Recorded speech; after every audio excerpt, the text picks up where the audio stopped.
Hey, good morning, YouTube.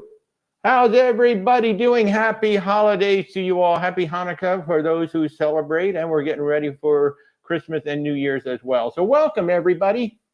Good to see you all. Thank you so much for joining in on this Sunday morning, December 10th. Can you believe it? It's December 10th. Holy cow, we are getting so close to the holidays. Hey, Peter, how are you? Hi, Becky, how are you? Good to see everybody. Thanks so much for joining in. Good to see everybody this morning. If you're just new to the channel, I'm Walter, your independent travel advisor behind the snowmen here.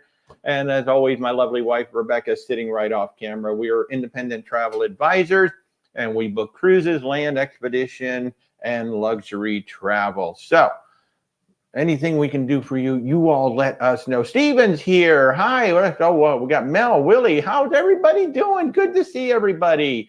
Happy holidays to everybody. Nice to see y'all joining in. Like I said, today is cruise day for us. We are heading out. These things are like actually blocking my vision. There we go. I'm going to put them right here.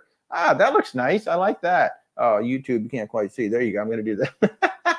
But we're actually heading out on the MSC Seashore today. That's the bigger sister to the Seaside.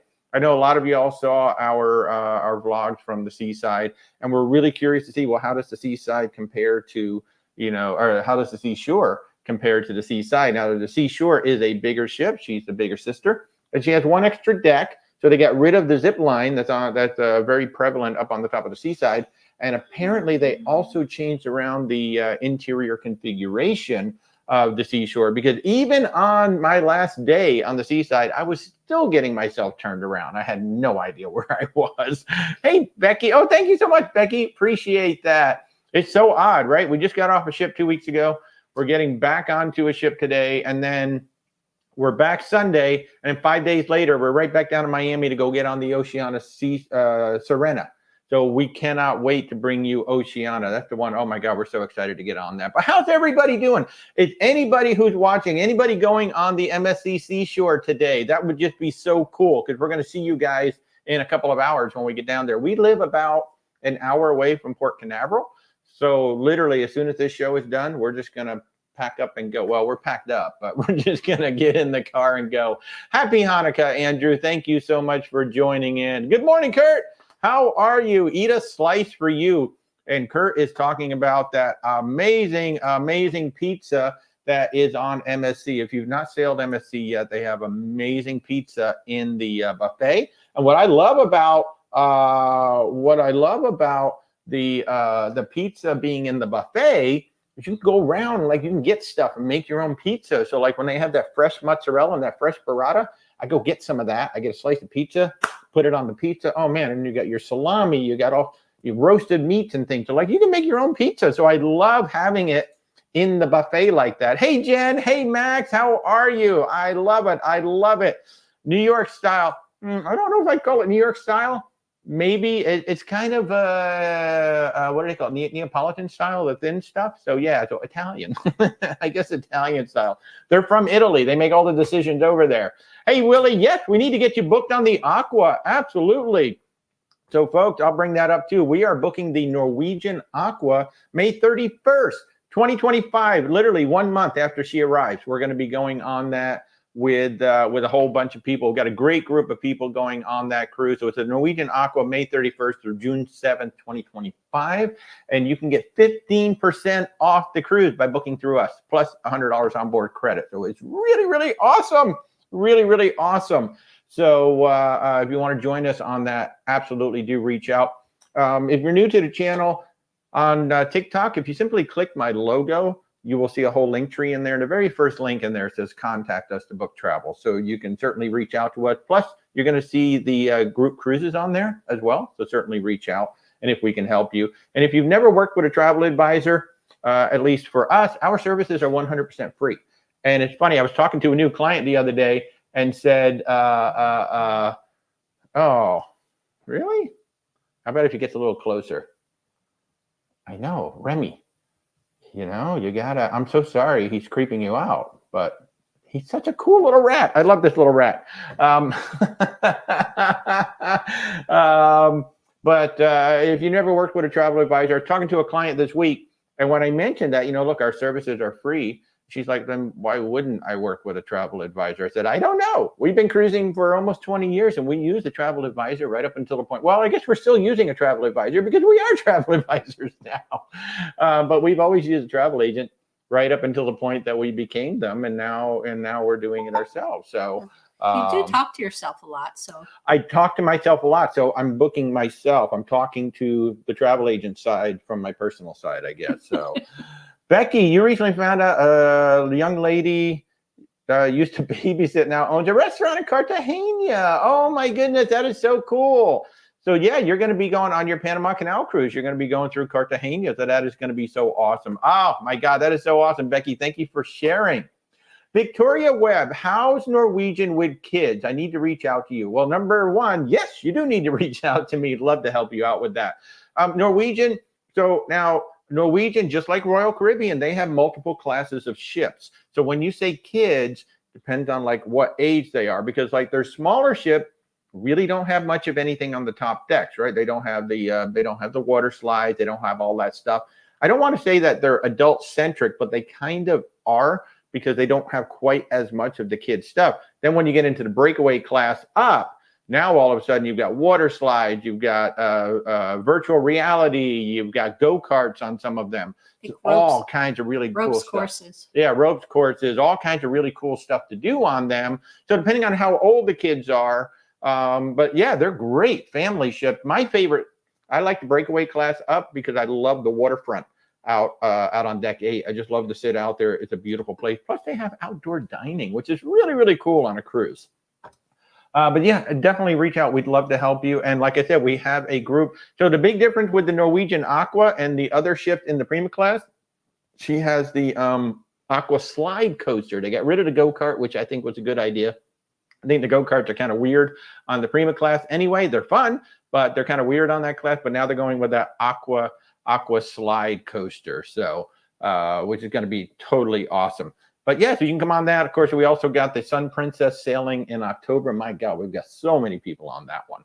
Lisa, have we ever cruised on MSC? Yes, we did the MSC Seaside earlier this year because, look, we saw all the social posts saying how bad MSC was and the food is horrible and the service is bad and la, la, la, la, la.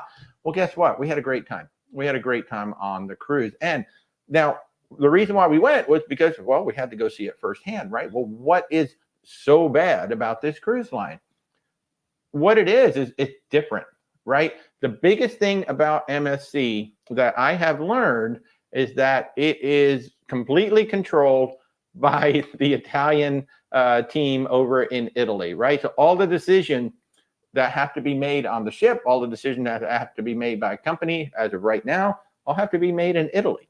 And that works fine when you're the world's largest shipping company, which they also are. They're the largest shipping company in the world. You can micromanage your freight that way. But when it comes to customer service and you've got thousands of guests on every single ship, and I have a problem with a dinner and you can't solve that problem for me because first you got to check with Italy, that's where the customer service part of it breaks down. And I think that's the bulk of where a lot of those issues come with MSC. In terms of the food, we honestly thought the buffet was better than Carnival and NCL. I thought it was better than Royal Caribbean. And I would not go there. Oh, the buffet? Yeah, the MDR. I think the MDRs are pretty comparable. The buffet on Royal Caribbean and MSC are pretty doggone close, but the MDR definitely. No, see, I think the buffet on Royal is way better, and I think the main dining rooms on Royal and MSC are pretty comparable. There you go. So we have a difference of opinion. I'm right, but I'm just kidding. But I think the big problem with MSC is people come on to MSC and they expect Royal, they expect Carnival, they expect Norwegian. It's not. It's a completely different cruise line, and when you pay less, you have to accept that some things may not be exactly the same. And I think so for the overall cruise on the MSC Seaside, we kind of gave it a 7. But for value, for what we paid, it was an 8.5. So, you take the good with the bad. We had the ship is gorgeous. I mean, the MSC Seaside is absolutely gorgeous. The interior configuration is weird. They made it a little hard to get around the ship. And I hear it's not really much better on the seashore. Well, according to my rep, they've improved it on the seashore. We'll see. Well, we're going to find out. Yep. In 2 hours. We're going to be over there on the ship in a couple of hours. So it's going to be what it is. But we're excited about it, and we're really excited that they have a conveyor belt sushi restaurant in there. So we're going to go try that. Good morning, Cindy. How are you? Good morning, Chris. Good morning. And I will say MSC's shoreside customer service definitely is lacking. The customer service on MSC is very lacking. On shoreside. I didn't have much problem with it on the ship itself, but shoreside. The crew was great. I mean, all the crew that we interacted with, they were fabulous. They were really nice. The cruise service reminded me a bit of Princess, and not to that level, but that style of service. They're all in nice shirts, the vest, the tie, and all of that. It's not a very casual, relaxing. They're trying to make it a little bit more refined, which I kind of find it interesting at that price point. But the style of the service reminded me of Princess. The level of service from Princess is still a little bit higher. But the service on board was much, much better than I expected based on all the information. So WDW guy, you just got off the Freedom, and my advice regarding Izumi was well taken. Hibachi was outstanding. I'm glad you enjoyed that. Royal Caribbean, the Izumi restaurant, if you're going on Royal Caribbean, I think it's some of the best sushi and some of the best teppanyaki at sea. The teppanyaki on Norwegian is also outstanding. So I'm really glad you had a great time. I'm glad you had a great time. Jill is asking, is there a cruise ship that has a comfortable mattress? You cruised Royal Caribbean, Freedom of the Seas. You loved it, but the mattress was hard. Have a great trip today. I think one of the best beds that we've ever had was in the Cheeky Corner Suite on Scarlet Lady. And then Princess has a really nice bed. And one of the worst beds is on the regular cabins. Yeah, the regular cabins in Virgin Voyages are kind of hard as well. But I think the princess beds were really comfortable. Disney, as I recall, Disney was yeah, pretty good. Disney has really nice beds too. It's been a while, but I want to say Celebrity was pretty good too. Yeah. I'd say that's a good roundup. I want to say MSC had decent beds. I don't remember it being super hard or super uncomfortable. Honestly, I don't really remember Royal Caribbean having the worst too. But it all depends on the bed you get. Is it a new mattress, an old mattress, and all of that. So, but yeah, definitely Princess, Disney, and Virgin Voyages if you get into the suite, and then Celebrity has pretty good beds. Thank you for the question. Great question. Hey, good morning. Hey, Victoria. Oh, you travel a lot. Yeah. Hey, Mike, how are you? You're welcome. Dina, you're excited to be on the Jubilee on the 23rd. You've never been on a Christmas cruise. Ocean Tweet. Nicely done. We've never been on a Christmas cruise either, and we're going on our very first one too. December 22nd, we will be on the Oceania Serena. Only 650 passengers. I kept saying 670. I was wrong. That was way too big. Way too big. It's only 650. And that's because they actually went back into the ship and they recategorized a bunch of cabins, a bunch of ocean view cabins as solo.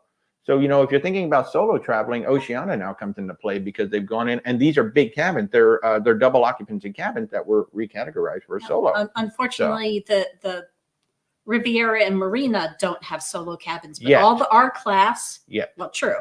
All the R class do, and the Vista, and I assume the Allura will. Yeah, the Allura will as well. Hey, Kenneth. Hey, Michael. How are you? Why, thank you very much. That's very kind of you to say there, Michael. Really do appreciate it. In fact, I'll put the Oceania up there. But yay, have fun, Dina. That's going to be amazing. Mark, princess question. After full payment, I'm going to bid for an upgrade to a balcony. It's thus based on availability for upgrading. So the way the upgrade process works is, number one, there may be 0 cabins available when you go to make the bid. They're going to show you all these cabins and say, hey, do you want to get a suite? Do you want to get another balcony? Do you want to get this? You want to get that? And here's the minimum bid. What they're banking on, they're banking on 2 things. One, if there's a cancellation, we don't want to just let that cabin go to waste. We'll let somebody get the upgrade. 2, they're banking on, well, if that doesn't happen, maybe somebody else wins an upgrade to a suite. So that opens up a balcony. Now we can move the interior person up to a balcony. Somebody on the wait list now gets you. It's like a whole complicated thing. So every cruise line does an upgrade process, but just because you see all of these cabins available doesn't mean they're actually available at the time of bidding. Now, some cruise lines, and I really think Virgin's one of them, holds cabins back from booking. Like they may hold 1, 2, or 3 cabins and not allow them to be booked specifically for the upgrade process. I really think Virgin does this. I have no confirmation of that, but I think Virgin is one of them. So yeah, so you can certainly go ahead and bid, and we put in an absolute minimum bid. It's like the first time we've done it in, I don't know, ever. But on our Thanksgiving cruise, we had an interior on Virgin Voyages, and we were like, you know what? I was really regretting it because I love their hammocks. That hammock. She loves that hammock. And we're like, you know what? We don't even care where they put us. We'll just go ahead and take it. We're travel agents. We're tough. We can handle it. It was a barely over minimum bid. Yeah. Barely. And we actually got it. And that was a sold out ship. So I was actually honestly shocked that we got the balcony. So, but yeah, I mean, the thing that we always caution our guests about is when you do an upgrade bid, just understand you may go into a quote unquote better category, but you may not like the location you ended up in. You might be, above the nightclub, or you might be near this, or you might be near that. You might be near something that causes a lot of noise. You might be under the gym. You might be under the pool. There's a reason why certain cabins don't sell, because like I won't sell them to my clients because I don't want them to be there, or veteran cruisers know, yeah, you really don't want that cabin. So you could end up in a situation like that. I'm not saying it's going to, but with us, with the Thanksgiving cruise, it's like, we don't really care. Wherever they put us, we're going to be fine. I knew there was a chance we could end up under the pool, but I figured having the hammock would cancel out that. But we didn't. Yeah. We actually ended up on a decent deck. Yeah. And the other thing I'll warn you, if you are, say, have 2 different cabins, like you're traveling with friends or you're traveling with your kids and they're in a separate cabin, I really would caution you against. You can't. I really wouldn't. If you're in a Yeah. situation where you have underage kids in another cabin, they have to be adjoining or they got to be across the hall. If you do a bid and you move, well, they may not allow, like, you could literally be kicked off the ship because they need to be, or you're going to have to split the adults. One adult's going to have to stay in one cabin, one adult's going to have to stay in the other cabin. And if you bid for both of them, it doesn't mean they're going to move you to two adjoining cabins again. They probably won't. Yeah. So if you have cabins next to each other for a reason, don't do the bidding. That is my suggestion. Yeah. And if you have cabins in a specific place for a specific reason, don't do the bidding. So Lisa, you had issues with MSC's customer service, but you had an amazing experience in the yacht club. So we still not, or this second cruise we're going on, we're still going in steerage, as a lot of people like to call it. We had a great time our first time, so we're going in a regular balcony again. Although we are now Fantastica instead of Fantastica. Allura. What deck are we on? 12? Something like that. Bella, that's what it was. Yeah. So I don't know what deck we're on. We're on a deck. We're going to be there. And by the way, again, I'm going to ask, is anybody going on the MSC Seashore today? Because if so, we're going to see you in a couple hours. I can't wait to get on there. Victoria, do we take care of everything? Flights, hotels, excursions, dinners, family first vacation? Yeah, our first family vacation. Yay! I love it. The answer is yes. We can take care of 100% of everything. Yes. As much as some cruise lines, it is more difficult to do the excursions and the dinners. Yeah. No, I mean, and if we can't, now Royal Caribbean just did something where now it looks like they're starting to allow us to, at the very least, we can look at the excursions. So certain cruise lines allow us to go literally. We can go right in, like Virgin Voyages, Princess. I can go right in. I can literally book all of your excursion, book the transfers. I can book everything.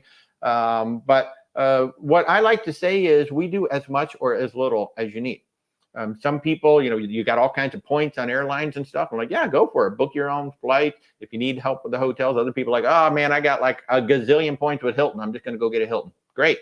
So we do as much or as little as you need. And even if you're going to book things yourself, if you say, hey, I'm going to book the hotel, but do you have any suggestions? Yeah, I'll pull up some hotels and say, here you go.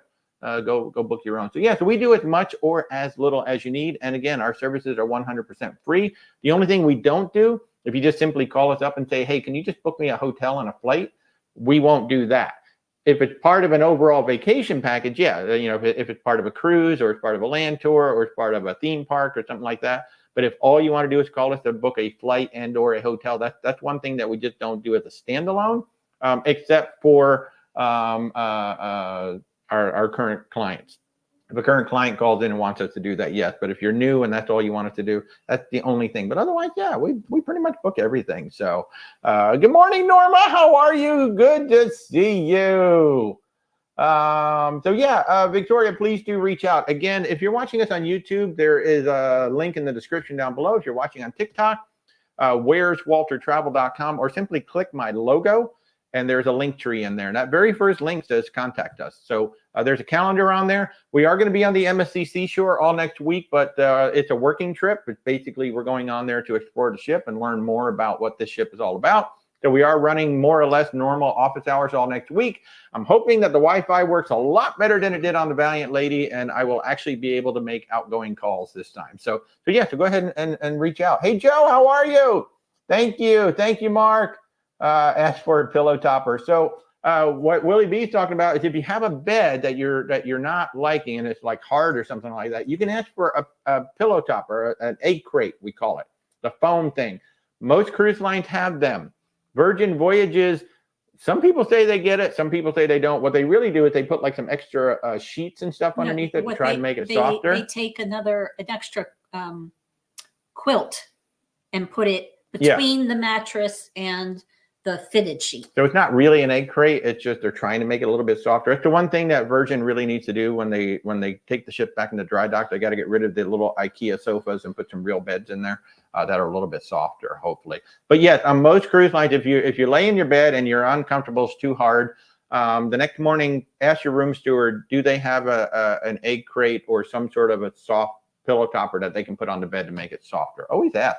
They may not, but Aaron, good morning. How are you? Good to see you. Of course. Yeah, we're always happy to take some time. It's one of the advantages of living in Florida. We are literally 1 hour away from Port Canaveral. So that's my other phone. We're just going to ignore that. Hey, if one of you is calling me on my personal phone, it's sitting back there. I'm not going to get it.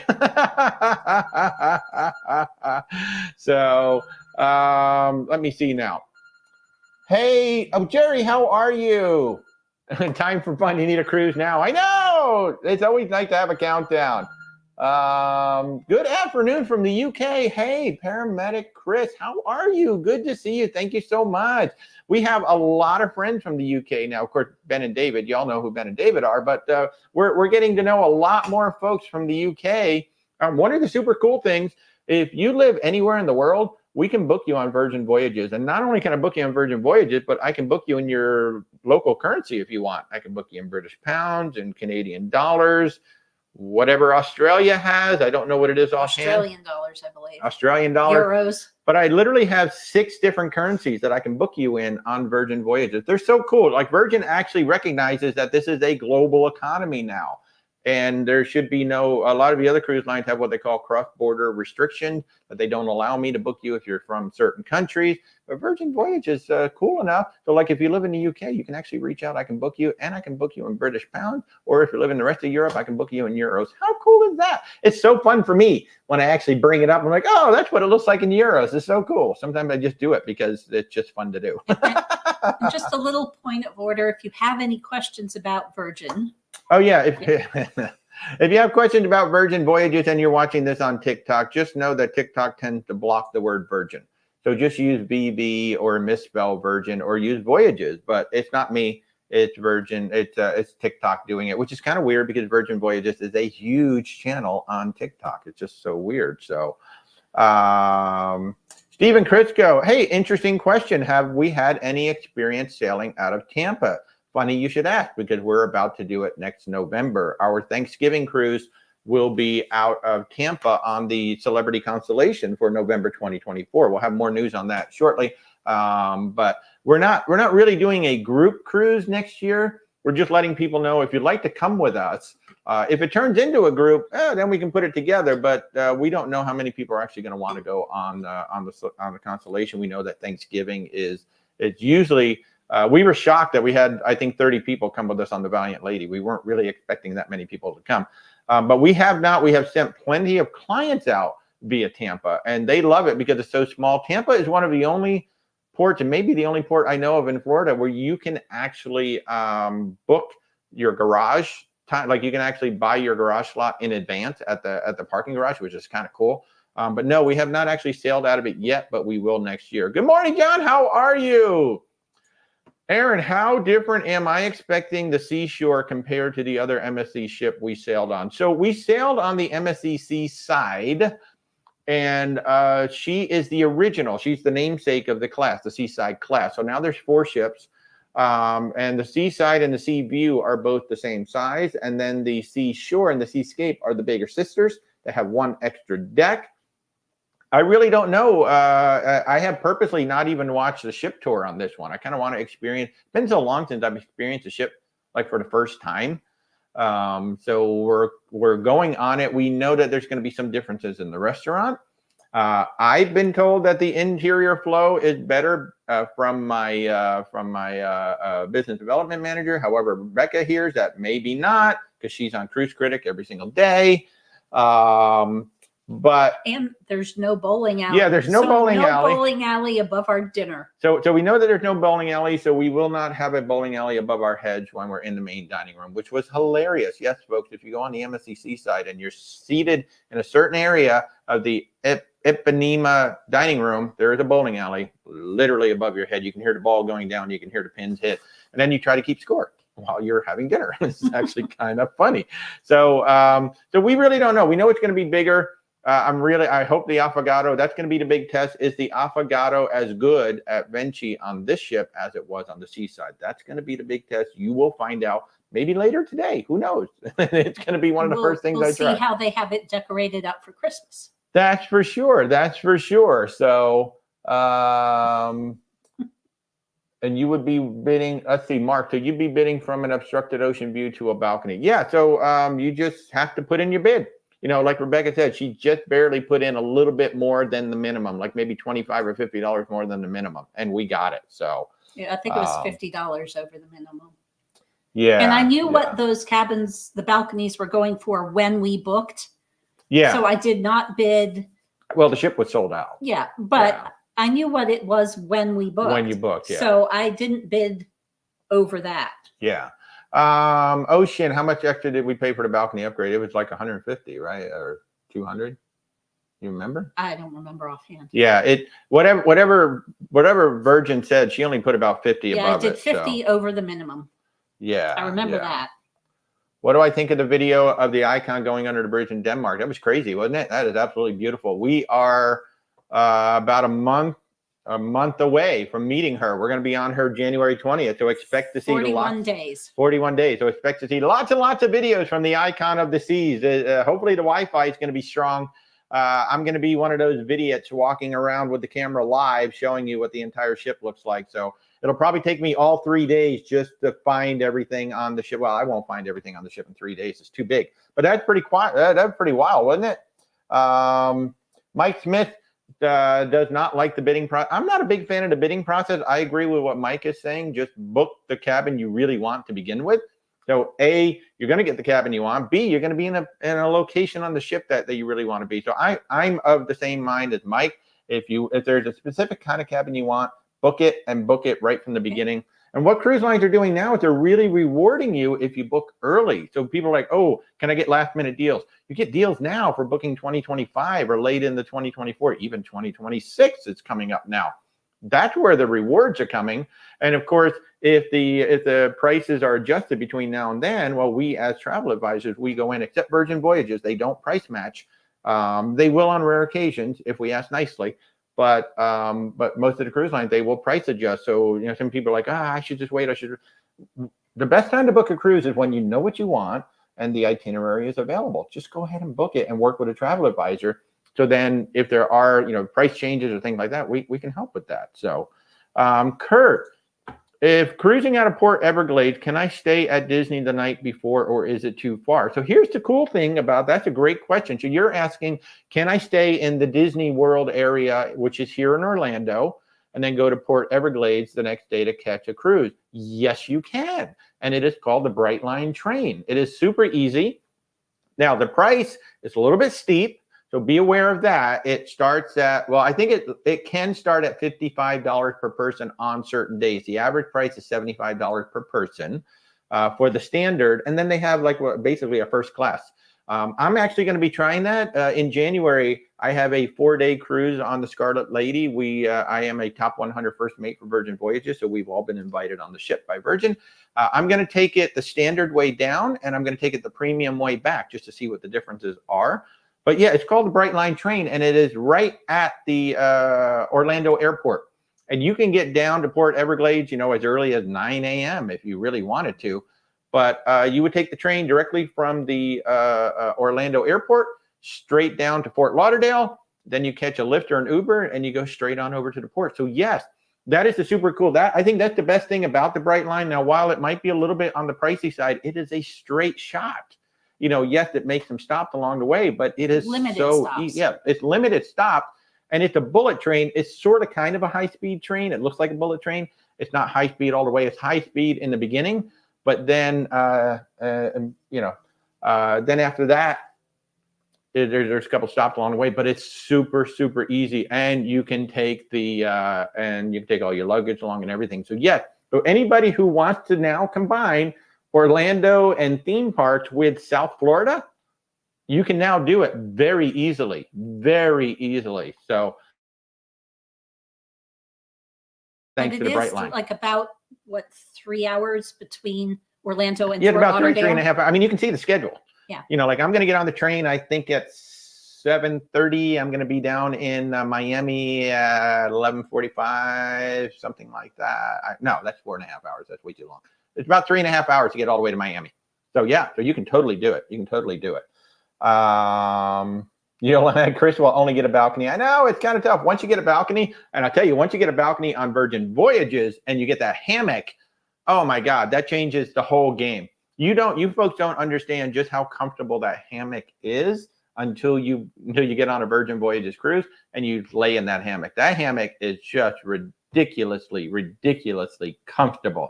So, and I will say I did actually look at the tag on the hammock this time, and I think it said the weight limit was 320. So okay. Just something to be aware of. Yeah, and also to be aware of, if you get an XLC terrace, which are the cabins way in the very front, some of them do not have hammocks. Some of them have what they call a birdcage chair. Because the ship starts to curve, they could not hang a hammock in those particular cabins, so you need to be aware of that. Another good reason to work with a travel advisor, or if you're going to book it yourself, call Virgin Voyages and tell them, I want a hammock. Don't give me one with a birdcage, and they should know which one. Although I will say we did our first interior in February when we went on the Sky Princess, and we actually had no problem with it. Yeah. For 1 week. Yeah, for 1 week. And the interior in Sky Princess is beautiful. If you haven't seen it, I've got it on TikTok. I've got it on YouTube. I've got a tour of it. It's basically the balcony cabin without the balcony. It's absolutely beautiful. So, Kenneth, 20 days until your New Year's cruise, and Aaron's asking if I'm brave enough for the Crown's Edge. If they're offering it during the 3 days, absolutely. I've been talking to my friend Jim. We're planning to do it. Now they're going to charge $85 to the general public to go up there and do that. So I'm hoping that they let me do it, so at least I can tell you, well, is it worth $85 or not? I mean, that is the new thing now. Royal's starting to charge for activities on the ship that, you know, you would expect that maybe they wouldn't. So, hey, Stacy, thank you so much. Hello, Seattle. How are you? You've done 4 cruises and you love every second of cruising. That is awesome. Time for fun. You like to try a VV cruise? I think everybody should try a Virgin Voyages cruise. Everybody over 18. Everybody over 18. We had 30 people on, I think around 30 people in our group on the Thanksgiving cruise. Almost all of them were virgins on the cruise line. 1, they could not believe how mellow the cruise was. 2, the ship was sold out. Everybody said, I can't believe the ship is sold out. It doesn't feel like it's sold out because the ship is bigger than it needs to be for 2,700 people. It's a beautiful thing. And then number 3, they could not get over just how relaxed the service was and how good the service was. You know, you come on board and nobody's hitting you up for a drink package. Nobody's hitting you up for a dining package. Nobody's insisting, get this, get that, get that. You just come on board. Nobody's taking your picture. Yeah, nobody's taking your pictures. No photographers. And and they were like, you know, more so than not having kids. It was just like the ship was so relaxed. I didn't feel like I had to keep taking my card out all the time. Oh, pay for this, pay for that, pay for this, pay for that. It's like you really don't have to pay for much of anything once you're on a Virgin Voyage. So it's awesome. Everybody should go. Willie B, they should put a live feeded bowling alley up in the dining room. That would be a great idea. However, we didn't really need it. We could kind of tell, oh, that sounded like a 7. That sounded like a strike. But yeah, that would be absolutely hilarious if they did. That would be absolutely hilarious. Amy, do I know a reputable Jeep rental company in Aruba? I do not. I would suggest looking on either the ports of call boards on Cruise Critic, or going on to TripAdvisor and seeing if anybody has suggestions. Over on YouTube, C. Vance heard through another travel agent on YouTube that Virgin Voyage is going to discontinue the Greek cruise because of low interest. We have no idea. We have not been giving any information. So on December 14th, we're going to find out the new itineraries for for summer of 2025. We have been given 0 indication whether Greece is going away. So until December 14th, we really don't know. All the rest of that would be conjecture. So we really don't know. If somebody said, hey, I got inside information, they didn't, because their rep would be fired for giving out that information. They literally can't give out that information. So we're going to find out on December 14th. Like the pay in full discount, that got discontinued.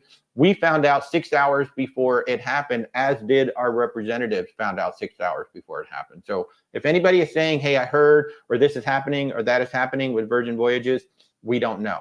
We literally do not know. They have not given out that information yet. So we'll all find out. We'll find out. So, yeah. And Amy, back to that. So what Rebecca was saying, you know, Cruise Critic, ports of call, of course, TripAdvisor. TripAdvisor is always a great place to go and look that up as well.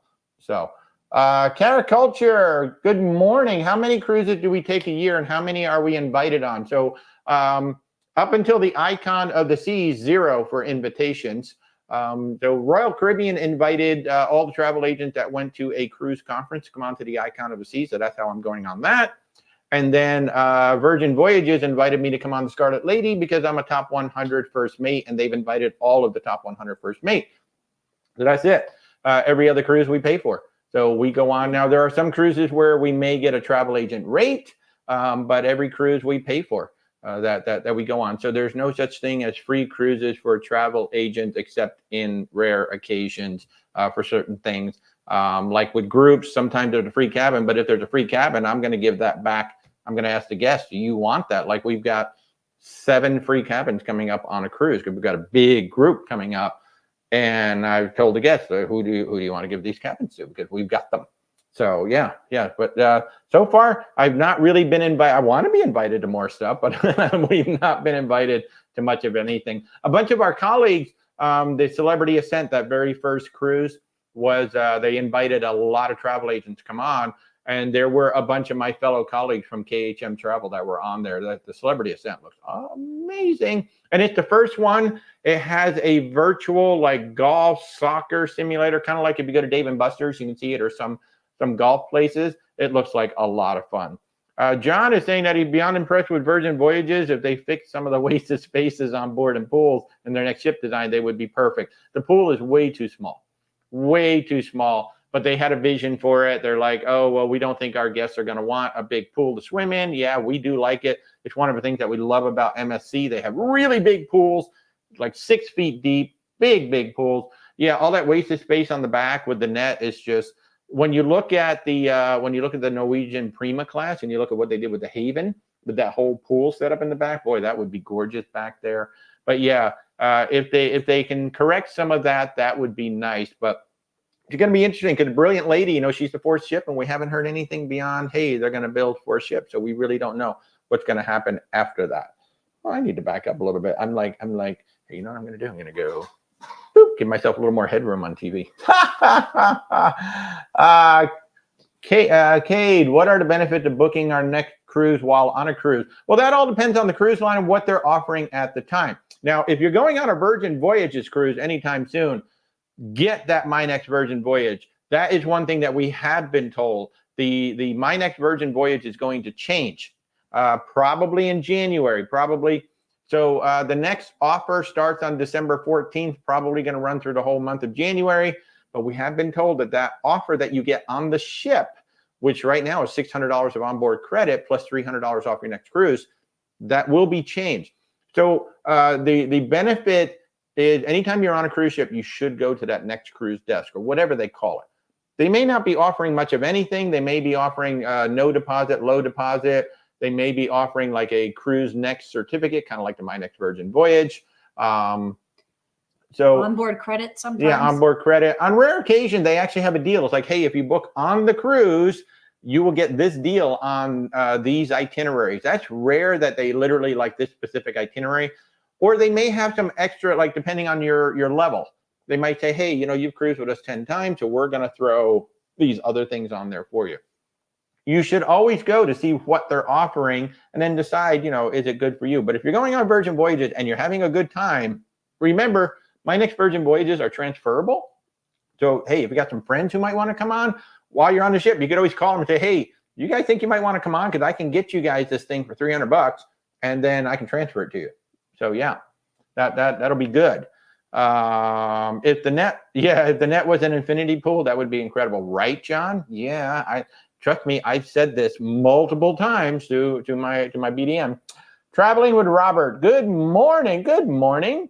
How long can you hold a cruise booking to pay the deposit? That depends on the cruise line. Virgin Voyages, for example, 24 hours. That's it, 24 hours. Most of the other cruise lines between 2 to 7 days. Depending on the cruise line. And that also depends on whether we're past final payment. If we're past final payment, then it's either at the time of booking or within 24 hours. But like Princess, or Royal Caribbean, I know 7 days. I can hold it for 7 days. But Virgin Voyages, without a deposit, you have to do it within 24 hours. Now, the interesting thing about Virgin Voyages, too, is they let you do it if you want to. It's the only cruise line that I know of, that I can think of offhand, that once I book you, you can actually make all the payments if you want. And Virgin Voyages has done away with that pay in full discount. If you book at least 180 days out or pay at least 180 days out, you no longer get that 10% discount. According to what I heard, not that many people were taking advantage of it, which I think is crazy. I can tell you about 70% or more of my sailors all took advantage of it. So I'm hoping that when I get on the ship January 2nd, that John DiOrio is going to be there, who's the head of North American sales. And I can ask him and say, hey, dude, can you please bring it back with a couple of changes? So that I'll suggest to him. So MSC Seascape with a question. John, I guess you want to know, yes or no, should you go on it? We're literally, when we're done with this, we are driving to Port Canaveral and we are getting on the Seashore, which is her sister. We went on the MSC Seaside, smaller ship, had a great time on there. You have to have the caveat that it's different, okay? Is it the best cruise line out there? Well, that depends. You know, for us, we gave it a 7 for an overall cruise, but we gave it an 8.5 for the value. It's really good value for what you pay. The ships are gorgeous. The pool's amazing. The entertainment, to say it nicely, I say they reminded me of a really good high school musical. That's what they reminded me of. Maybe a step above a really good high school musical. They're not the best. But then, you know, when you compare them to Royal Caribbean, that spends millions of dollars on one show, they're not going to be the same. They were entertaining, but the food was good. You know, of course, there's going to be misses. Everybody's like, well, I had this terrible hamburger. Okay. And then what else did you have? Is that the only thing you eat all week? You know, yeah, you're going to have bad food on every single cruise. It's going to happen. Or even just food that doesn't appeal to you. Yeah. I mean, it happened. Like Virgin Voyages, there were, you know, the hamburger up in the galley. I was like, it's not that great. Did I complain about it? No, it was still a decent burger. I just went and got something else. But yeah, so the food was good. Service was great. Coffee, really, really good. The affogato and Venchi, holy crap. There is nobody that makes an affogato like they did on the Seaside. I'm hoping the Seashore is going to be good as well. But you have to accept that it's a family cruise line. There are a lot of families. I mean, big families on this cruise. We had groups. We met groups of 12 to 24 people that were all on the MSC Seaside. The big group. The other complaint that I have seen a lot, especially like in the cruise critic forums, there's a lot of European families that come over because that is an Italian-based cruise line. It's a Europe-based cruise line. They know it real. Like that's like we know Carnival here. They know MSC over in Europe and P&O. Those are like the two big cruise lines over there. And so there's a lot of European families that come over here, and there are some complaints that, you know, they don't know how to queue in a line like we know how to queue in a line. And like Italians, you know, Italians are rude. I'm sorry, I'm Italian. So Italians can be rude. And sometimes people just like cut right through the queues and it pisses people off. Like, look, there's a mix of cultures on there. I didn't run into that. But I think MSC is a great cruise line. You just have to have specific expectations when you go in. And that's one of the things I do when I talk to my clients and we're talking about MSC. I'm like, it's a great value, it's a beautiful ship, but you need to know these things before you book it because I don't want you to be disappointed. And you really do need to understand I still find, I've read all about their drink packages. I still find them a little confusing. Mm-hmm. Their dining packages are not like on other cruise lines where you can just book a 2 dinner pack and pick any 2 restaurants. Yeah. Their packages are for specific restaurants. Yeah. And you need to be aware of the Wi-Fi situation. Yeah, the Wi-Fi, when you buy it for one device, it's literally for one device. So when I activate it on my phone, I can't log off my phone and then go log onto my laptop. MSC doesn't allow that. I actually need 2 logins. I need 2 packages, one for my phone, one for my laptop. Pretty much every other cruise line out there, you can log off your phone and you log on your laptop. So it's just one device. You can use one service, but not on MSC. So there are caveats. There are caveats out there. So good morning, Chrissy. You're headed to the North Pole to work with Santa. Yay! I know him. Santa. Yay! I'm wondering if Santa's going to be on the ship. It's going to be a lot of fun. Are there cabins on Virgin Voyages that have 2 hammocks? The only one that I know of is the massive suite. That's the biggest one all the way in the very front of the ship. That's the only one that I've seen that has 2. Now, the cheeky corner suites really should, because it's 520 square feet of balcony. There's plenty of room on there, but they only put 1. But the only one that I know of is the massive suite way in the front. I'll have to look at the picture to see if so. Hey, Rana, how are you? Good to see you. For booking flights to get to a port, what are my thoughts about using Expedia instead of an actual airline? Well, We use Expedia. We use the travel agent version of Expedia. So, I mean, it's always good to compare. Now, keep in mind that certain airlines, like American Airlines for sure, they're keeping flights off of those third-party sites. So if you want the best selection of flights and sometimes the best prices on American Airlines, you actually have to go to their site or their app to get every single flight. So I always have to give the caveat to some of my clients. Now, I have noticed like Princess, Royal Caribbean, Celebrity are outstanding now. Well, I don't want to say outstanding, but they're really good with flights now. They've revamped their flight system, and I have no problem booking through them. And they do tend to get some of the flights that I don't see on, say, like an Expedia. But in terms of, I can't give you advice as to whether one's better than the other. Compare the prices. Yeah, you just want to. I mean, certainly Expedia is great for Yeah. researching what flights and what airlines you might be interested in, and then you can just go and compare on their actual airline website. And Ron is saying, if you're insured, are you covered if something happens and changes or cancels the flight? That depends on the policy. Are the flights included in the policy? Like if you get travel insurance through the cruise line, no, probably not, unless you book the flights through the cruise line. If you book them independently, they're probably not going to be covered. They might be covered, but probably not. Through Allianz Global that we do, yes, all travel, so long as the total travel package. So like if your cruise is 5,000 and the flights are 2,000, as long as your total package is 7,000, yeah, the flights can be included in there. Or if you don't have to file a claim on the cruise itself. So yes or no, depending on the policy. You need to make sure that the policy does cover the flight. Great question though. I love that. Let me see. You guys got to go on Carnival Freedom. We're actually talking about it. Excuse me. Maybe in the spring. We have so much travel that we have going on. It's crazy. Good morning, Alia. Deanna, what is our best cruise line for a solo traveler? There really isn't one. I think, in terms of like setup for a solo, obviously Norwegian has the studio, and what Norwegian has done is they've taken 1,000 cabins across the fleet and they've recategorized them as solo.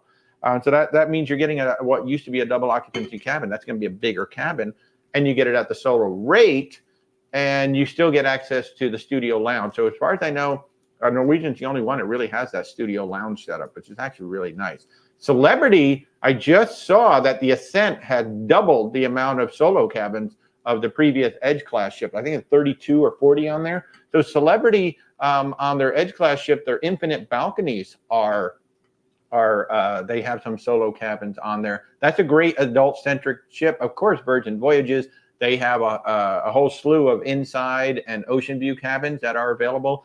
That's obviously adults only. So when you say solo traveler, are you looking to meet other people? What are you looking to do? Even Royal Caribbean has well over 200 solo cabins. They're just spread across the fleet. You need to know where they are. On the Quantum class had balconies.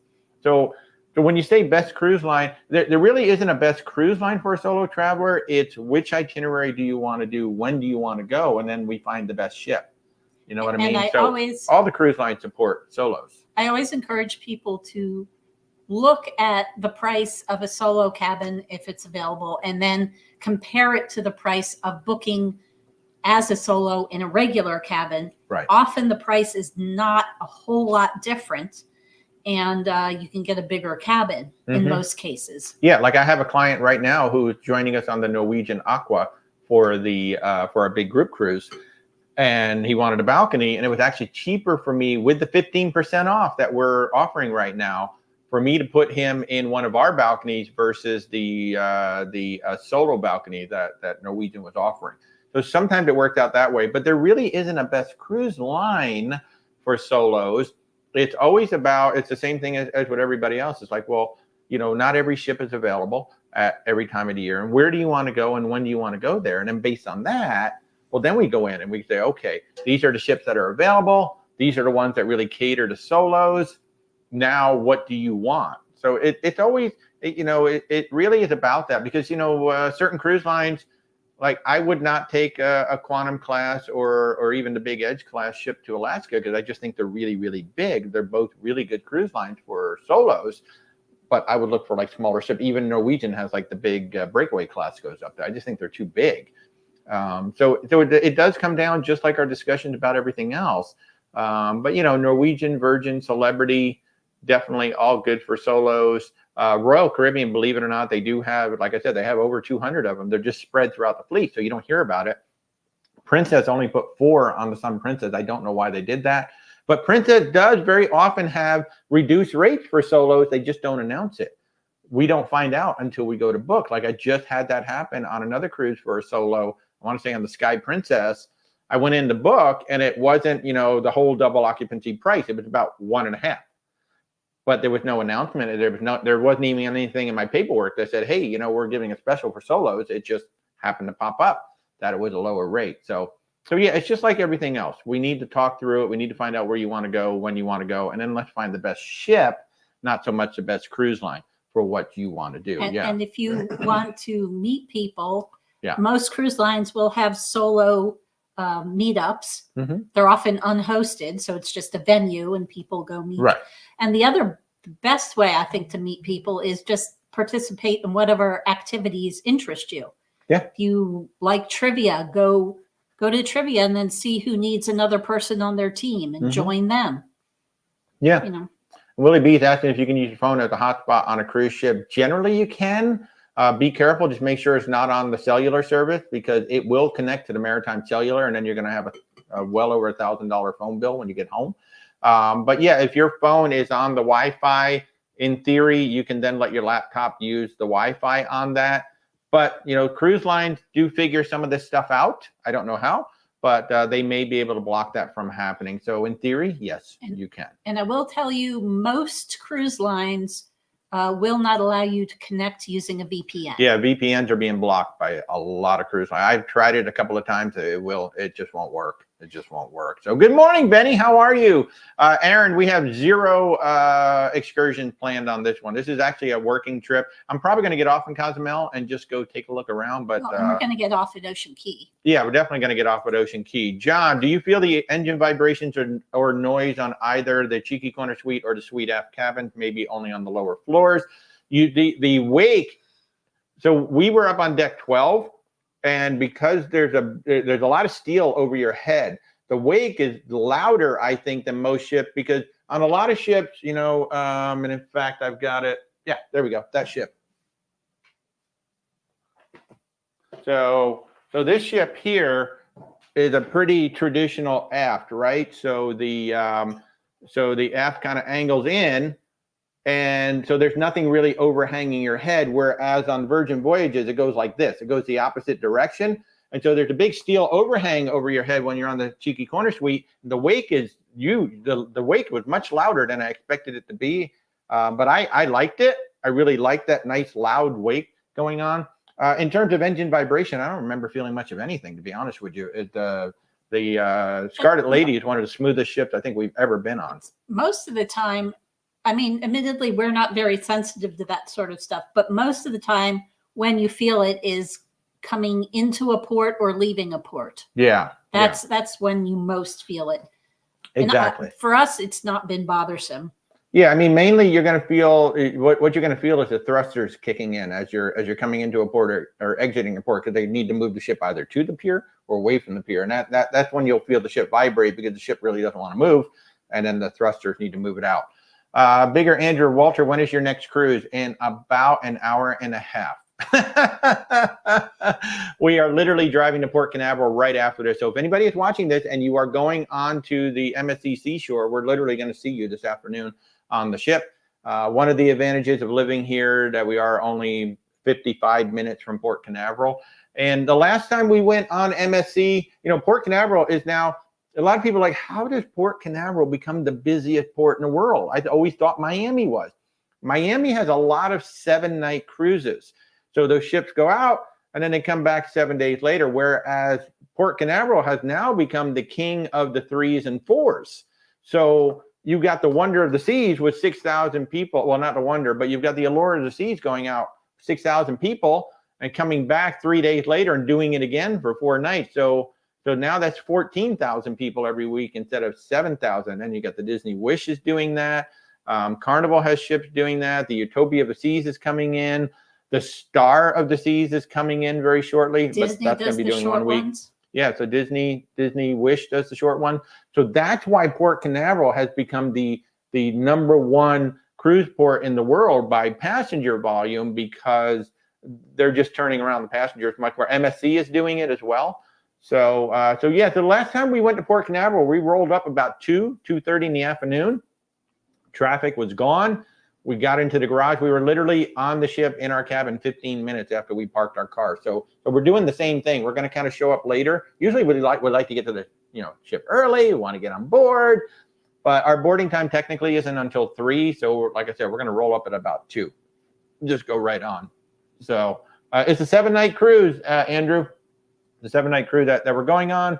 And then we get off that ship, and on the 22nd we go down to go back down to Miami. We'll get on the Oceana Serena. We'll be on the Serena from December 22nd through January 3rd. And then on January 6th, I go right back down to Miami for the Virgin Voyages Top 100 soiree for 4 nights. It'll be his first solo cruise. Yeah, that'll be my first solo cruise. Yeah, it actually will be. And I'm going to have the hammock. I will send you pictures from the hammock. And he won't have to fight with me for the hammock. Yeah, because I never get the hammock when Rebecca's on board. So I'm going to spend all 4 days. I'm not going to move out of it. I'm going to make them like stream all the meetings to me on the phone. I never get. I hardly ever sit in the hammock on the cruise. She gets it the whole time.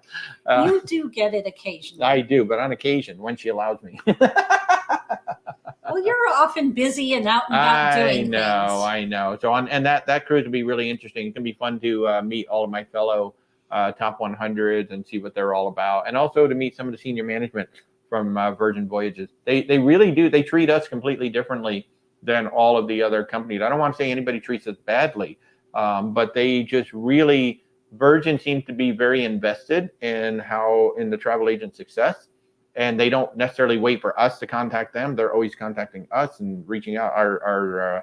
You're going to be meeting Tamika again. If you've not met Tamika in the past, she's going to be sitting here with me.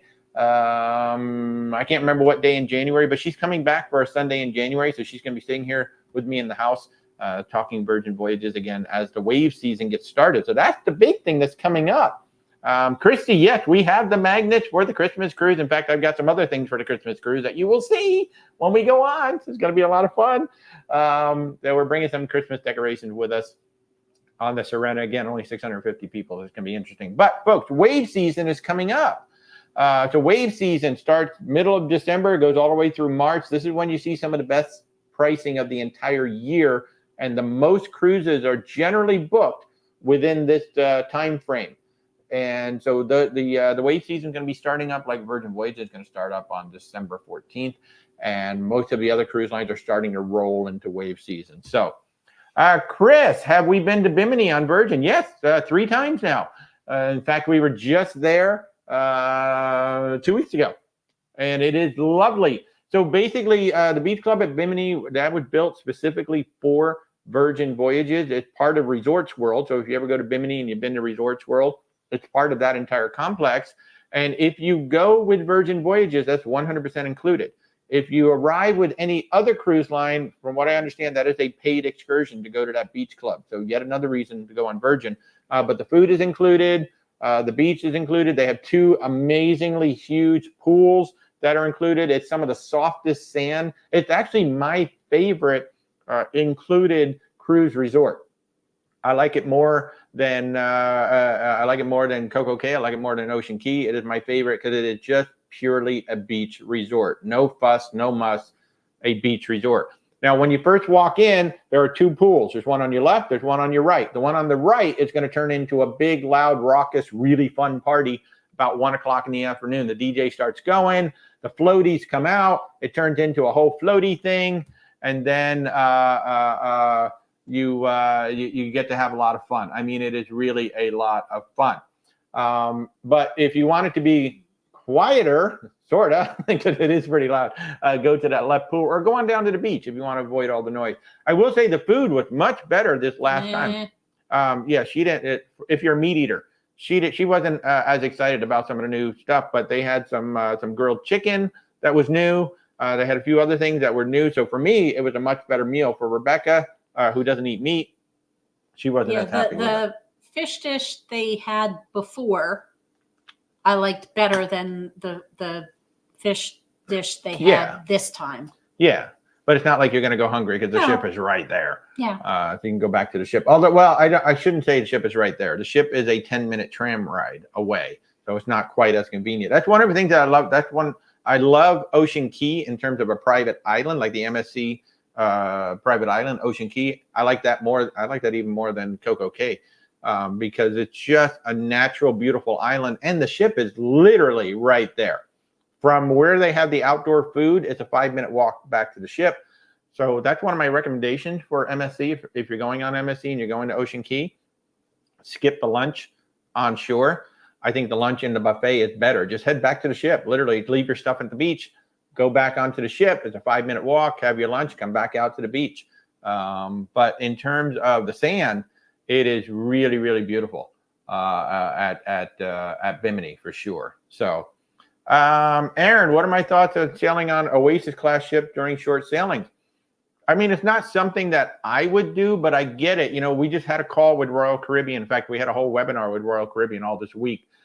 And, you know, we're blessed, you know, we're travel agents, so we can go anytime. And we say, wow, a 3 or a 4 night cruise, that's just way too short for us. But there are people, you know, with limited time, you know, they just don't have that vacation time. They don't have all the time in the world. Maybe they just have a long weekend, but they really want to experience the big ship. And it's like up until now, they couldn't experience the big ship. They had to go for a week or at least 6 nights if they wanted to get on the big ship. So Royal Caribbean recognized that. And in fact, Disney recognized that too with the Wish and said, you know what? If you have limited time, but you still want to go on the big ship, we're going to give you the big ship. So my initial thought was, wow, that is just way too short. But now I get it. You know, if you just have a long weekend where you only have 4 days or you have certain time off, you know, you're not limited to the smaller, older ship. Because for the longest time, you know, if you wanted to do a 3 or 4 night, you were on small ships or you were on older ships. Now the cruise lines are saying, you know what, we're going to give you brand spanking like that Utopia of the Seas. I'm excited to get on that ship. It is going to have a lot of really cool stuff on it. So yeah, so maybe you know, there is something to be said about that now. And I'm starting to understand, you know, once you hear that perspective, you know, like I said, we're blessed to be travel advisors. We literally live right here. We're going to get on a ship right after this live stream. But there are a lot of people out there who might only have 3 or 4 nights. So yeah. Bigger Andrew, Carnival Vista and Wonder of the Seas are in Port Canaveral today. Whoop, I'm losing my ship. Yes, they are. They're both on. Well, I know the Wonder of the Seas is on a Sunday to Sunday. I guess the Vista might be as well. And the Vista does like 6s and 8s, so it depends. I guess it depends. Yeah, but the Wonder is definitely a Sunday to Sunday. But yeah, we saw her the last time we went out. She is quite the ship to see in person. We went on the Symphony. So her sister, but we have not been on the Wonder. We will be on the Icon, though, in just over a month. In 40 days, we'll be on there. Hey, Loving Life, how are you? Good to see you. Thanks so much for joining in. Bigger Andrew, do we have any plans to go on the Celebration, Mardi Gras, or Jubilee? We've already been on the Mardi Gras. We have a whole playlist on TikTok and on YouTube. We had a great time. I'd like to do the Celebration. I'd like to see your sister, although I really want to go do the Jubilee. I'd like to do the Jubilee next before the Celebration because I think those ships are really, really close. Where the Jubilee, I really like what they did with the current and the undersea stuff and all that. I really want to see that evolution. It looks super, super cool. But yeah, the Mardi Gras, it's one of my most popular videos on YouTube is we eat almost everything on the Mardi Gras. And I'm honest about it. I mean, we had some hits, we had some misses, but it was really, really, really good. A great cruise line. And I'll remind everybody, if you're new to the channel, please make sure you subscribe. Please do the like thing. And if we can do anything to help you out, there are links on YouTube. There are links in the description on how to get in touch with us. And on TikTok, you just simply click the little logo. There's a whole link tree. Or you can just go to where'swaltertravel.com and we will help you out. Right? Right. Our services are 100% free, too. Throw that in there. Cindy, you'd love the Vista. I'll tell you what, the Vista looks like a lovely ship. One of the things that we're doing on the Sun Princess when she comes out, we're getting those cove balconies. that they have that I guess they started on those ships, and really excited to see what it's like to be right down by the waterline. Andrew, you're going on the celebration in January. Love it. Love it. That's going to be a lot of fun. I think Lee is actually leaving that ship. I saw something about Lee, your cruise director, is headed over to the Venezia. So I don't know who's going to be taking over as cruise director on the celebration, but that's going to be quite interesting to see what happens over there. Jerry, are we going to do video of our boarding today? Well, not live. No. I may shoot some of it. You know, I realize that I haven't really shown what it's like in the port area and all of that. So I might shoot some video as we walk onto the ship. Yeah. But no live. I might go live later on tonight from the ship or later on this afternoon. We had really good Wi-Fi on the seaside. I was able to do 2 or 3 TikToks from the seaside, no problem. I remember that. So I'm hoping that we're still going to have good Wi-Fi today and then this coming week. Again, we're going to be running basically normal office hours all this week. So I'm really hopeful to see. Yeah, some people do try to go live as they walk onto the ship. I think that's nuts. I will say most cruise lines won't let you video when you're going through security. Yeah, they won't let you video that. But in terms of actually getting on the ship and what it's like there with the porters and all of that, I realized I've never really shown any of that, and I've had a lot of questions about, well, what's it like when you actually get to the port? So yeah, I may shoot some of that just to kind of show what the process is all about. I will say, if you're on MSC and you've got the yacht club, you won't miss it. Big flags as you walk up. It says yacht club. Just go right there, and that is a great experience. So, Miles, you were looking to do a 7-day on MSC out of Brooklyn in March. Any thoughts? I will say, so the Meraviglia, when she first went up there, was getting rave reviews. Everybody loved it. Since, kind of getting a little bit of mixed reviews, kind of par for the course for MSC. But I have heard that Brooklyn itself, that pier, can be a little bit of a cluster depending on the day you go. We have not been out of Brooklyn yet. I understand that they are making improvements to Brooklyn, but depending on the day you go, you could have a really good experience sailing out of Brooklyn. You may have a bit of a cluster sailing out of Brooklyn. Princess also sails out of there from time to time as well. But in terms of like the Meraviglia, I would have no problem at all. I desperately want to sail out of New York. I have a nephew who's getting married maybe next year in Connecticut. So I already told Rebecca we're going to take advantage of that, and we're going to book a New York cruise while we're up there. We'll try. Yeah. See how it works out with our schedule. We are booking a New York cruise out of there, even if I have to tell him to move the wedding to a different day. So it works better for our schedule. I don't think that's how it works. That's totally how it works. That's totally how it works. Yeah. So in terms of sailing out of New York, just be aware that Brooklyn could be a little bit of a cluster just from what we've heard. We've heard that there's sometimes like long lines waiting to get in, sometimes the turnaround, the ship coming off, people getting on.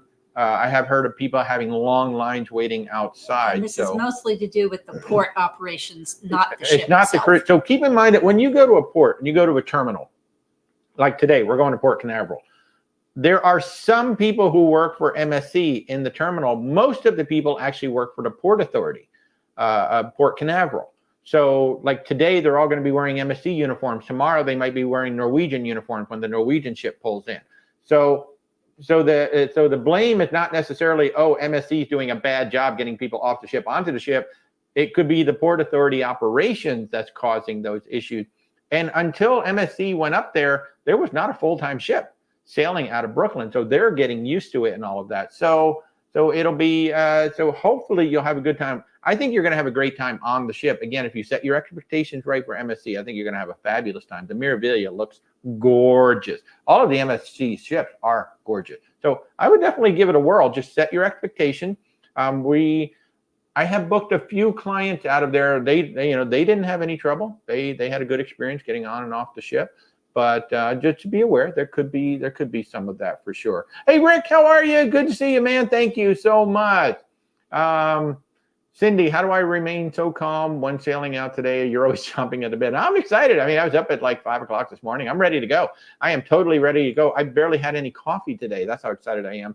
I'm waiting for that affogato. That's what's got me chomping at the bit. Affogato, affogato, affogato.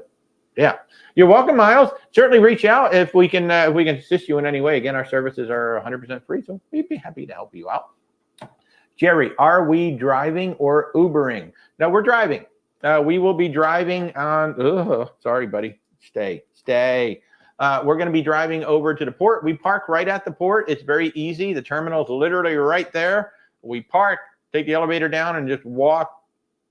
I don't even know if it's 5 minutes. It's a very short walk to get over there. So we will be parking over there. So I won't be taking a nap today. Lalia, what cruise are we sailing on today? We're going on the MSC Seashore. She's the bigger ship, the bigger sister to the Seaside that we already sailed on. If you haven't seen, I do have a whole food tour up on YouTube, and I have clips over on TikTok as well from the Seaside. We were pleasantly surprised. At our experiences. We've seen all the, MSC is so bad. Yeah, MSC is not bad at all. It's just you have to have expectations. And yes, there are going to be things that they do that really annoy you. If you weren't here earlier, I talked about it. Part of the customer service issue with MSC is that they are micromanaged by the Italian home offices. So literally they can't do anything on the ship without getting approval from Italy. That can take time to get the approval, and by the time. So I'll give you a great example of the difference, right? We were on Princess, and if you've watched our food vlog on the Sky Princess, you will see the video. We didn't have the best experience in Sabatini's, and Sabatini's is one of the things I really look forward to every single time I go on Princess. And we didn't have the best time. And Sabatini's, it's a pretty expensive dinner. It's not expensive, but you pay money for it. And the very next day, because we wear a Bluetooth device on Princess with the medallion, the dining captain from Sabatini's and Crown Grill, he found me in the main dining room, and he came over and he sat with me for about 10, 15 minutes, and we talked about the experience and what was wrong, what broke down. And he immediately offered us dinner. He said, would you like to come back to Sabatini's? And we said, not really. He said, how about Crown Grill? He said, come to Crown Grill. It's on me tomorrow night. And so we did. And so he was, he's empowered. Most cruise lines are empowered that their senior management can make on the spot real-time decisions about customer service and customer resolutions on the ship. From what I am told, MSC management on the ship is not as empowered. They have to go through Italy to make a lot of decisions. And that's what causes a lot of that breakdown and a lot of the frustration that when you go to customer service, when you go to the senior manager or whatever, they can't make a decision, and it's not their fault. It's because that's how that company is run. It works really great for their freight company. MSC has the largest freight company in the world. They're amazing. That's how MSC has been building so many ships, because the freight company helped pay for the cruise ships. But that aside, the ships are gorgeous. The pools are amazing. The entertainment is good. The musical entertainment throughout the ship was great. But there are trade-offs. There are trade-offs with going on MSC, and you have to set expectations correctly. If your expectations are set correctly, you're going to have a great time on MSC. So, what stops are on the trip, Rebecca? I believe it is Ocean Key, Cozumel, and Costa Maya. There you go. I think so. So, sailing on the NCL Escape in March. Ooh, love that ship. Suggestions for specialty dining and activities. Ooh, well, Kathleen, we love that ship. That was our very first ship after the pandemic. Actually, you will not get this experience, but we sailed on her with only 1,800 people. That ship holds about 4,400. So that was like just as we were restarting, low capacity on the ship. It was amazing. Like literally, we had the whole ship to ourselves. It was awesome. But they have one of our most favorite restaurants of any restaurant at sea called Food Republic. You've heard me talk about it in the past. It's an amazing tapas restaurant. An amazing tapas restaurant. You sit down, there's a tablet sitting right there. You start ordering food. If it's part of a dining package, you get 4 items each. Trust me, you don't need 4 items each. We got to 6, I think. Oh my God, so much 7, food. I think, was our top. 7, yeah, and it was a big mistake. We didn't do that again. No. I think next time we only had 4 total between the two of us. And I don't know, whatever it was, but we didn't have 7. But If you have a dining package, you get 4 items each. If you don't, it's just a la carte. It is so flipping good. Bayamo by Blue, or Blue by Bayamo, the ocean seafood, that was really good when we went. And actually, we had a great dinner in Cagney's as well. You have outdoor dining for all of those except for Food Republic. It's a shame they didn't put Food Republic outside. That would have been the perfect restaurant to sit outside with all the tapas and everything. But those are 3 that I highly recommend. With Food Republic being number 1, probably Cagney's number 2, and then the Bayamo. Because, seafood, depending on who the chef is, it could be a hit or miss thing. But we had a very good dinner on there. I would avoid La Bistro. Some people love it. Yeah, some people love it, but it's a decent French restaurant. And if you do go there, sit inside the restaurant. The terrace seating, it's just out in the hallway. And the comedy club's right across there, so people are lining up for that, or they're passing through to get from one place to the other. It's not a very nice place to sit. So if you are going to do La Bistro, go inside. Don't sit outside. So I hope that helped. Hey, Mitch, how are you? Rebecca, what are you looking forward to? Oh, that's a good question. The pools. Yeah, the pools.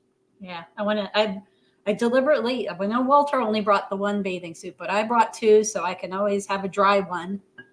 So I can hang out at the pools, read, nap, swim, repeat. And look down. Yes. Rebecca almost had a big accident last time at the pool because she wasn't looking down, and there was a step where she didn't know there was a step. Fortunately, somebody caught her before she went over. But yeah, I almost face planted on concrete. That would have been great. That would have been a great way to spend the cruise. Yeah. So. Well, we had insurance, so. Yeah, we had insurance. Hey, Stephen, thanks so much for joining in. I do appreciate it. But yeah, stay tuned all week, folks. I will try to bring you as much as I can from the seashore. I will try to go live as much as I can from the seashore just to answer questions and all of that. That'll be, I'll do my best. Hey, more folks excited about Food Republic. Hey, Mitch, you're excited to sail on the Aqua? I can't wait too, man. I cannot wait. We've got a big old group coming May 31st. We do love the teppanyaki on NCL too. Yeah, that's true. We did enjoy the teppanyaki on NCL. I think Royal Caribbean is the best one, and then NCL is right behind it with their teppanyaki. The one on MSC is good. It's not the best, but it's good. It's good. If you want teppanyaki, I mean, you will probably enjoy it. You're going to know that it's not the best, but it's still good. So. Yeah. Oh, wow. That's great. Mitch, you've been on 5 different NTL cruises. And are you talking about Food Republic? You've never been? So. Wow. Yeah, you got to go. It's not on every ship.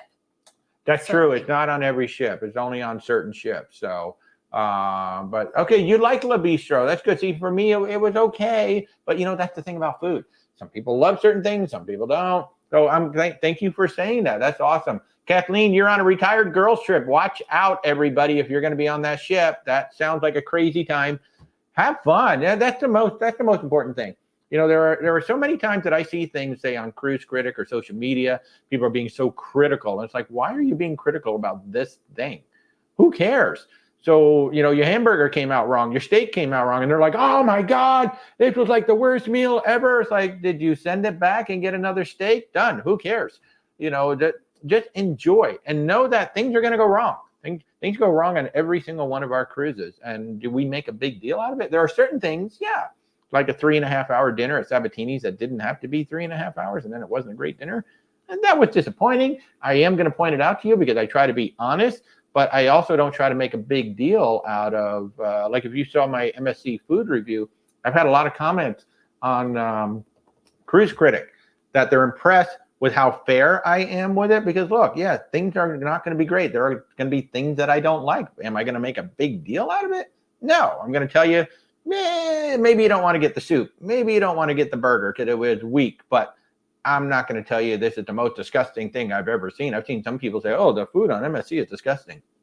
No, it's not, at least not in our experience. So I try to be honest. Oh my goodness, Saskatchewan. I know how to say it. My grandmother was born in Moose Jaw. Oh, see that? We have a relative of Moose Jaw. Where's Moose Jaw? In Saskatchewan. Oh, it's in Saskatchewan. Okay. Yeah. Hello, Saskatchewan. Thank you so much for joining in. I appreciate that. Coachman's going on the Viva in January. Have a great. Oh, is that out of San Juan? Are you going out of San Juan? That is going to be awesome. That is going to be so awesome. I really want to do a San Juan cruise. I'm waiting to see what Virgin Voyages is going to be showing us on December 14th. And there should be some new San Juan tour. Maybe the Brilliant Lady. I don't know. I'm getting mixed signals on whether the Brilliant Lady is even going to be part of this new announcement. It may not be, but I hope so. But man, I really want to sail out of San Juan and see some of those deep itineraries. On December 22nd, if you come along, we're going to 4 ports we've never been to, deep in the Southern Caribbean, which is going to be super cool. It's just amazing. All this time we've been cruising in the Caribbean, 1 cruise, 4 new ports. It's going to be crazy. Tony, countdown to Icon. Yay! What's our countdown? 41. 41 days for us for the Icon. We're only going to be on her for 3 nights, so we're going to have to. I'm going to take Red Bull. I'm not going to sleep for 3 nights, so I can get as much done as I can in 3 days. But I'll be in charge of testing out the pools. Yeah, she'll be in charge of testing out the bed and the pools. She's going to be napping and laying by the pool. So, no. So we'll be on the Icon for 3 nights for a preview. We'll be stopping at Ocean Cay, but that's it. Or Coco Cay, Ocean Cay. We'll be stopping at Coco Cay, and apparently the Hideaway Beach may or may not be open for us to inspect. So I'm hoping we're going to get a chance to look at Hideaway Beach, see what that's all about. So, Millennial Grinch, I love it. You just came back from the Mirabilia. I hope you had a good time. She's a beautiful, beautiful ship, and you got that nice sail away from New York. Christmas celebration, Carnival Jubilee in 83 days. I've got multiple clients going out in March on the Jubilee, so I cannot wait to hear about it. Allison, Long Island, New York. Hello. Traveling with Mike. Which ports? If you mean today. No. I think they're talking about the ones we haven't been to before. The ports we haven't been to. So it's Guadeloupe. It's Dominica. St. Bart's. And Grenada. Or So, Grenada. Is it Grenada or Grenada? Grenada. Sure. You say Grenada. I say Grenada. But yeah, so those 4 ports we've never been to, and they're all on 1 cruise. That is one of the cool things. If you're like, I'm kind of tired of going to the same ports all the time, the cruise line to go to the same port. There's certain ports that can hold big ships, right? So that's why you see like they keep repeating a lot of these things. But then when you look at an Oceania, which has either 650 or 1,200 people, smaller ship, different clientele. And one of the things that Oceania does too is they don't necessarily repeat the same itineraries all the time. So if you see something you really like this year, like this one that we're going on, the 12 nights for Christmas, probably won't be the same itinerary next Christmas. It'll be something different. And so that's one of the cool things about going on the small one. And like Virgin Voyages, our cruise is almost all inclusive. There's not a whole lot that we have to pay for once we get on the ship. And one of the things I really love about Oceania is that shore excursion credit. Oh my gosh, you can get some serious shore excursion credit. So Kathleen, thank you for the kind words, Kathleen. I love it. Thank you so very much. You're very kind. We try. Jerry, the Christmas cruise is the one on the Oceania Serena. Yes, that is the Christmas cruise with the 4 ports that we're going to be exploring for the first time. But the one today is our appetizer. Yeah, today is the appetizer, if you will. We're going to whet our appetite.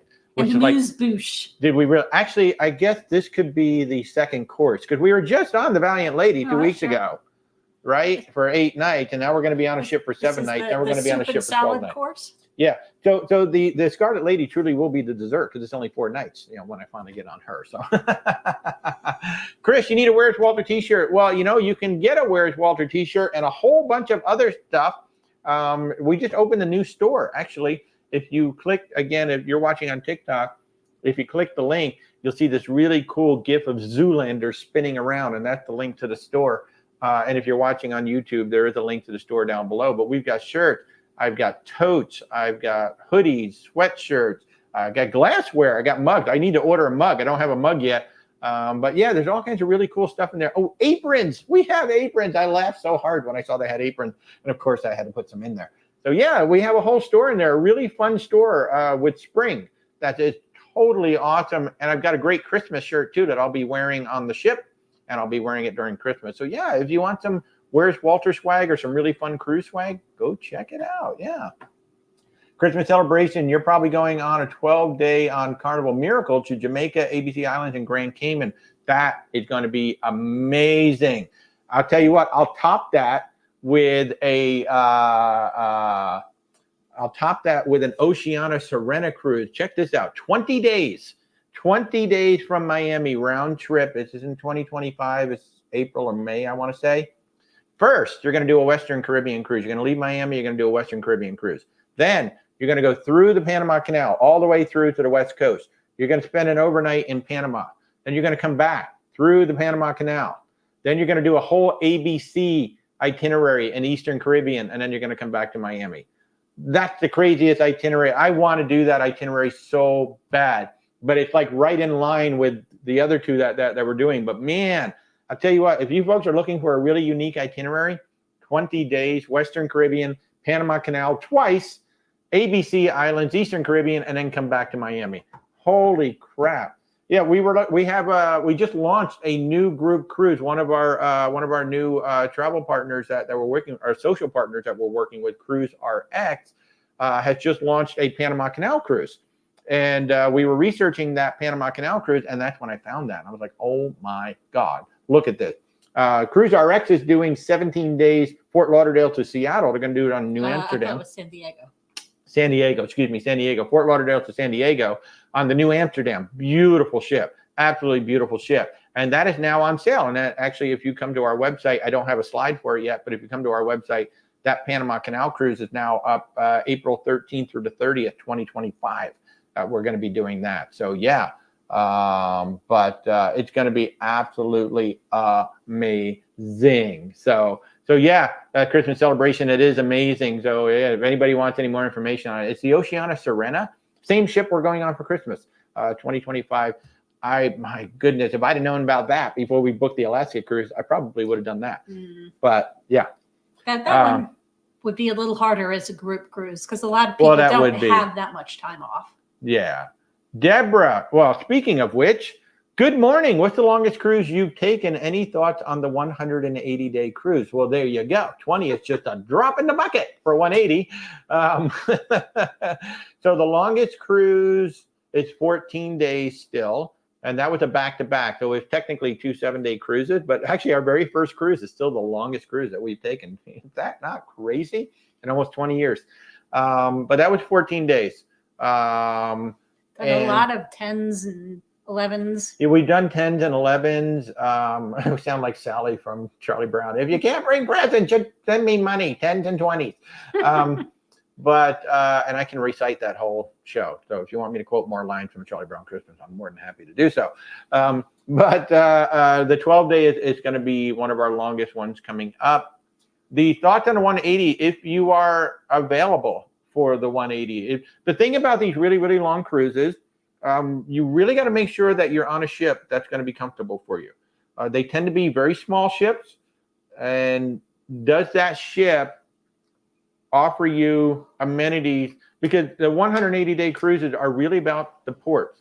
You are on a floating hotel. That ship is only supposed to be a hotel. It's going to get you from place to place, and then you're going to be off the ship going and doing your thing. So is that ship comfortable enough? Will you enjoy the food? Usually the food changes. Like they'll try to like bring in local food and things like that. I think a 180-day, there's a 220-day, there's 360 cruises. I think they're absolutely amazing. Just really have to research that ship and that itinerary. The value is usually amazing because, the longer the cruise, like technically the less you're paying by day. So I think the value is amazing. If you've got the time to do it and you love the itinerary and the ship is going to be comfortable for you, oh my God, yes, I would totally do it. Absolutely. Good morning, Betty. Thanks so much for joining us. So guys, it is now 12 noon. We've been doing this for an hour and a half. We do have to wrap this up because we are literally driving to the ship. If you're late to the show, we are headed over to the MSC Seashore. As soon as we're done with this, we're driving to Port Canaveral. So you may see us pop up live again tonight, more so on TikTok. We won't pop up live on YouTube tonight, but we may pop up during the week on YouTube. And obviously tag along. I hope you guys tag along on, we're on TikTok, we're on Threads, we're on Facebook, we're on YouTube. If you are watching on TikTok, the best way to get a hold of me or to see where we are, click that logo. There's a whole link tree in there where you can see everything. And then on YouTube, there's links in the description down below to come follow us. I encourage you to come follow along. I love answering your questions. If you have questions about MSC, and people have so many questions about MSC because of all the negative press out there and all the negative reviews out there, ask us. I mean, the one thing that I try to do, and I know why a lot of people book with us, is because I'm honest. I try to be honest. If something isn't good, I try to tell you, but I also try to figure out, well, why, or what's the alternative. So follow along with us. We're going to be on the MSDC short. So folks, over on YouTube, thank you so much for joining us. I'm going to sign off from YouTube. Have an amazing Sunday. Watch for us to pop up during the week, but you guys have an amazing Sunday. Thanks for joining in. And over on